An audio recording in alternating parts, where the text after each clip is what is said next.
Dr. Kayumba Christopher arashinja Ubushinjacyaha gupfobya ibyatangajwe n'abaganga. Kuri uyu wa kane tariki 23 Nzeri umwaka 2021 nibwo Dr. Kayumba Christopher yitabye urukiko rw'ibanze rwa Kicukiro ruri mu Kagarama, aho byari biteganijwe ko atangira kuburana ifunga n'ifungurwa by'agateganyo mbere y'uko urubanza rwe rutangira mu mizi. Nyuma y'iminota ibarirwa 40 n'umucamanza atega amatwi impande zombi, iburanisha ryasubitswe hafatiwe ku nzitizi zazamuwe n'uregwa ariwe Dr. Kayumba Christopher. Iburanisha ryabaye hakoreshejwe uburyo bw'ikoranabuhanga bw'iyakure, ariko kuri inshuro ababuranyi bose ntibagaragaraga kubitabiriye iburanisha mu cyumba cy'urukiko, ahubwo humvikanaga amajwi yonyine kuko nta buryo bwa projecteur bwari bwateganyijwe. Inteko iburanisha igizwe n'umucamanza umwe n'umwanditsi, uruhande rurega ruhagarariwe n'abashinjacyaha babiri, hakaba n'uruhande rw'uregwa ufite umwunganizi umwe.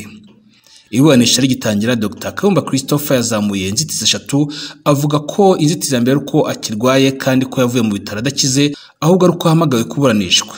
Inzitizi ya kabiri ikaba yuko atigeze ahabwa dosiye ye ngo yanyuzemo amaso ayiburana yizi. Naho inzitizi ya gatatu ikaba ko amategeko amuha uburenganzira bwo kuburana adafunzwe, ariko akaba atiyumvisha impamvu bahisemo kumuburanisha afunzwe.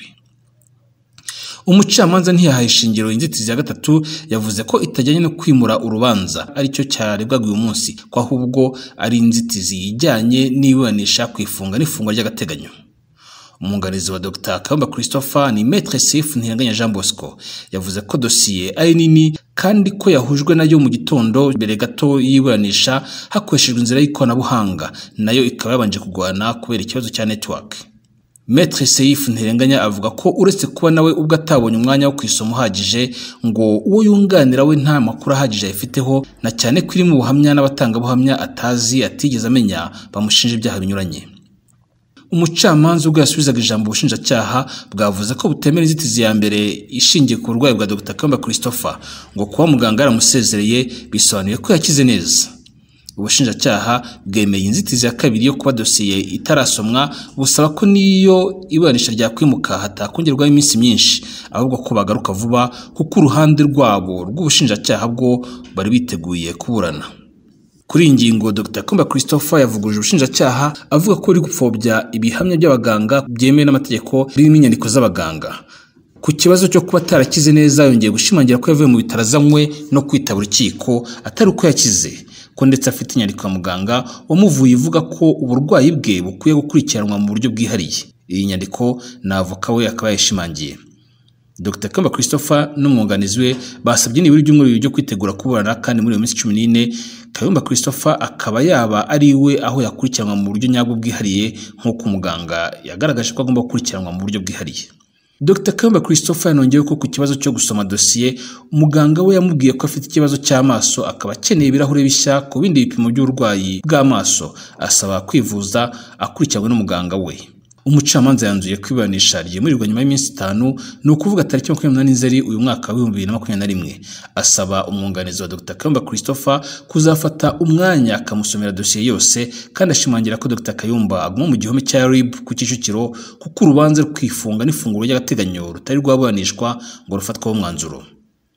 Kuri telefone navuganye na Maître Ntihanganya Jean Bosco, atangaza ko dosiye irimo impapuro zibarirwa mu ijana, ko iminsi babahaye yo kwisoma ari mike cyane ugereranije n'uko ireshya, kandi ko havuye iminsi 2 ya weekend azaba asiganye gusa iminsi 2 yonyine yo guhura n'umukiriya we, kuko aho Dr. Kayumba Christopher afungiye batamereye umwunganizi we kuzavugana n'umukiriya we mu mpera z'icyumweru, no kuvuga muri weekend.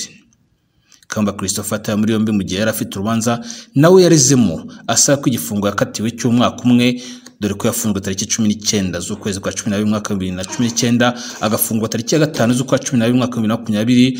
Akaba rero yarareze asaba ko igifungo cy'umwaka umwe yakatiwe cyakurwaho nubwo yakirangije, akabishingira ku kuba icyaha bivuga ko yakoreye ku kigo cy'indege ngo ari igihimbano. Ni urubanza ruri mu bujurire, akaba yarafunzwe yitegereje guhabwa itariki yo kuruburana. Iyi ni Pax TV IREME News, Gendi Ntwari John Williams.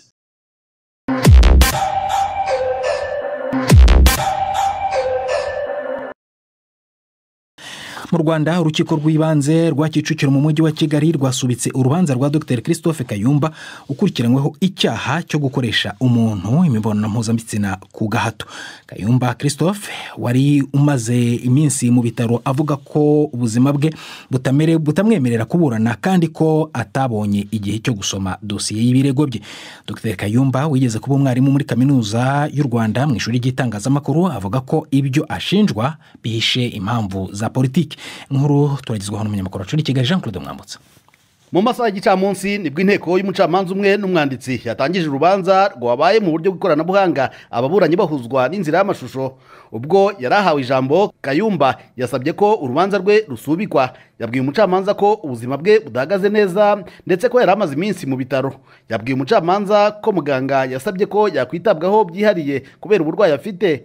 Christophe Kayumba yasabye guhabwa ibyumweru 2 byo kwivuza no kubasha kureba muri dosiye y'ibirego. Hari hashize iminsi bivugwa ko uyu Kayumba ari mu myigaragambyo yo kwicisha inzara kandi anafite uburwayi bwa diabete. Kuri inzitizi ubushinjacyaha bwavuze ko impamvu y'uburwayi idakwiye guhabwa agaciro kuko Kayumba yavuye mu bitaro bitegetswe n'abaganga babonaga ko yakize uburwayi. Gusa ku mpamvu yo guhabwa igihe cyo gusoma dosiye ubushinjacyaha nabwo bwemera ko ari uburenganzira bw'uregwa. Gusa bwavuze ko mu kongera igihe hagomba gutekerezwa ko imanza nk'izi zigomba kuburanishwa byihuse kuko ari izifunga n'ifungura ry'agateganyo zitagomba kurenga iminsi 2 ikirego kigejejwe mu rukiko. Nyuma y'impaka hagati y'impande zombi umucamanza yategetse ko ababuranyi bazongera kwitaba urukiko ku itariki ya 28 z'uku kwezi. Icyo gihe haburanwa ku kibazo cy'ifunga ry'agateganyo cyangwa se irekurwa ry'uregwa akaburana ari hanze. Ubwo yatabwaga muri yombi, urwego rw'igihugu rw'ubugenzacyaha rwatangaje ko Kayumba akurikiranyweho icyaha cyo gukoresha undi imibonano mpuzabitsina ku gahato. Gusa Kayumba we ahakana ibyo ashinjwa akavuga ko byahimbwe ku mpamvu za politiki. Christophe Kayumba yaraherutse gushinga ishyaka Rwanda Platform for Democracy ritaremerwa gukorera mu gihugu. Tukivuga ku Rwanda, kuri wa kane umucamanza muri sentare y'intango ya Kicukiro i Kigali yigijeyo iburanishwa ry'urubanza rwagirizwamwe umunyapolitiki atavuga rumwe n'ubutegetsi Christophe Kayumba. Uwagirizwa avuga ko agwaye adashobora kuburana kandi ko ataronse umwanya wo gusoma dosiye iri mu ibirego by'Ubushinjacyaha. Yagirizwa ibyaha byo gukoresha uwundi imibonano mpuzabitsina ku gahato. Yategerezwa kuburana ku ngingo y'ipfungwa n'ipfungurwa ry'agateganyo. Eric Bagira ubusa yari muri sentare. Iburanisha rya none ryabaye hifashishijwe ikoranabuhanga rya Skype. Bwana Christophe Kayumba n'umunyamategeko Jean Bosco Ntirenganya Sefu baburanaga bari kuri kasho ya polisi ya Kicukiro, naho umucamanza ari mu cyumba cy'urukiko rw'ibanze rwa Kicukiro. Kayumba yahise azamura inzitizi z'uburwayi no kuba ataraboneye ku gihe dosiye ikubiyemo ibirego ngo abashe kwitegura kuburana. Yabwiye urukiko ko no mu gihe yaburanaga atarameze neza kuko afite urupapuro rwa muganga rugaragaza ko agomba kwitabwaho mu buryo bw'umwihariko. Yavuze ko muganga yamusezereye kubera ko ubushinjacyaha bwamuhamagaje kuburana. Aravuga ko dosiye ikubiyemo ibirego harimo ibivugwa n'abatangabuhamya bamushinja atanabazi. Ubushinjacyaha buvuga ko kuba Kayumba yarasezerewe na muganga ari ikimenyetso cy'uko yakize, bityo ko atagombye gusaba isubika rubanza. Bwavuze ko mu mabazwa yose yakoreshejwe mu bugenzacyaha no mu bushinjacyaha atagombye kwitwaza ko atazi ibikubiye muri dosiye yabwo. Maître Ntirenganya wunganira umunyapolitiki Kayumba yabwiye urukiko ko ari uburenganzira yemererwa n'amategeko bwo guhabwa igihe gihagije n'ibyangombwa byankenerwa kugira ngo abashe kwitegura kuburana. Uyu munyamategeko yavuze ko aribwo yaragishyikiriza Kayumba dosiye y'ibirego kuko nawe aribwo yarakiyibona kubera ibibazo by'ikoranabuhanga byakomeje kugorana. Urukiko rwabajije Bwana Kayumba igihe yumva yifuza cyamufasha mu gutegura dosiye. Kayumba yasubije ko kubera agomba gusoma ibirego anabifatanya no kwivuza byaba byiza hawe ibyumweru 2 byo kwitegura. Ku ruhande rw'ubushinjacyaha urubanza kwifunga n'ifungurwa ry'agateganyo rushyirwa mu byiciro by'ibirego byihutirwa, bugasaba ko urukiko rwagena igihe cya hafi.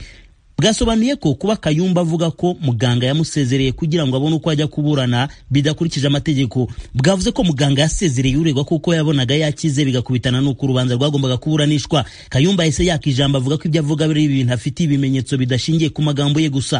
we n'umwunganira mu mategeko bizeje urukiko ko baza kurushyikiriza inyandiko ya muganga igaragaza ko agomba kwitabwaho mu buryo budasanzwe. Kugeza ubu Kayumba afite ikibazo cy'uburwayi bw'amaso ndetse no kugira isukari nkeya mu mubiri. Isoko y'Ijwi rya Amerika ivuga ko ubu burwayi bwe bukomoka ku gikorwa cyo kwicisha inzara muri kasho ya polisi amazemo iminsi nk'imwe mu nzira yo gusaba ubutabera buboneye. Nyuma yo kumva impaka ku baburanyi bombi, umucamanza yasanze ari ngombwa gusubika urubanza. Mu gisa n'icyitonderwa, umucamanza yategetse ko Maître Ntirenganya agomba gufasha Kayumba akamusomera dosiye yose uko yakabaye. Yavuze ko kubera urubanza rufite umwimerere w'imanza zihutirwa rugomba gusubukurwa kuwa kabiri w'icyumweru gitaha. Kayumba yahise asobanuza aho yaba ari muri icyo gihe kuko agomba kwitabwaho mu buryo budasanzwe.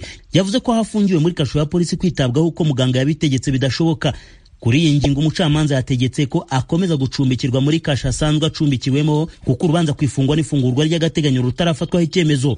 Bwana Christopher Kayumba n'umunyapolitiki utavuga rumwe n'ubutegetsi buriho mu Rwanda icyarimwe n'umushakashatsi uheruka gushinga ishyaka ritaremerwa mu Rwanda, Rwanda's Platform for Democracy RPD mu mpine. Ubushinjacyaha bumurega ibyaha byo gukoresha undi mibonano mpuzabitsina ku gahato n'ubwinjiracyaha kuri iki cyaha. N'ibyaha bimurega ko yabikoreye wari umukozi we wo mu rugo ndetse n'umwe mu banyeshuri yigishaga muri kaminuza y'u Rwanda. Bimwe bihera mu mwaka wa 2012 nubwo ataraburana imbere y'umucamanza kuri ibi birego. Mu bihe bitandukanye mbere yo gufungwa, Kayumba yakunze kumvikana cyane kuri za televiziyo zikorera ku muyoboro wa YouTube ahakana ibirego. Kuri we Kayumba afata ibirego byose akabyita propaganda iciriritse igamije kumuharabika, akibaza impamvu ibyo byose byazamutse nyuma yo gutangaza ko ashinze ishyaka rya politiki. Ni ku nshuro ya kabiri umunyapolitiki Kayumba afungwa kuko kuva mu mpera za mwaka wa 2019 kugeza mu mpera za 2020 yafunzwe aregwa guteza umutekano muke ku kibuga mpuzamahanga cy'indege cya Kigali nyuma yo kujuririra igihano yahawe kuko avuga ko nta urukiko rwagishingiyeho. Urukiko rwajuririwe rwategetse ko icyemezo kigomba guhama uko kiri, niko kwandikira urukiko rukuru asaba gusubirishamo urubanza ku mpamvu z'akarengane. Yafunzwe atarabona igisubizo kuri iyi ngingo. Kuva yashinga ishyaka, Kayumba yumvikanye kenshi atarya umunwa mu kunenga imigenzereze y'ubutegetsi buriho mu Rwanda. Akiva muri gereza mu ntangiriro z'uyu mwaka yandikiye ibaruwa ndende ifunguye Perezida Paul Kagame asa n'umutungira agatoki aho abona bitagenda byagombye gukosorwa mu nzego zitandukanye zigize ubuzima bw'igihugu. Muri iyo baruwa atigeze ahabwaho igisubizo, hari aho Kayumba yibutsa ko haciye imyaka myinshi imyumvire abaturage bafite ku butegetsi mu Rwanda idahinduka. Akavuga ko batakwiye kubona ubutegetsi nk'umubyeyi wabo, ahubwo bagombye kubona ubutegetsi nk'umukozi wabo uhembwa imisoro yabo. Kayumba yatawe muri yombi ku itariki ya 9 z'uku kwezi kwa 9. Mbere habanje gufungwa Bwana Jean Bosco Nkusi haciye icyumweru batangije ishyaka. Uyu yari ashinzwe ubukangurambaga bw'ishyaka. Urwego rw'ubugenzacyaha buvuga ko yari ari mu gaco k'abajura. Urubanza rwimuriwe ku itariki ya 28 z'uku kwezi kwa 9.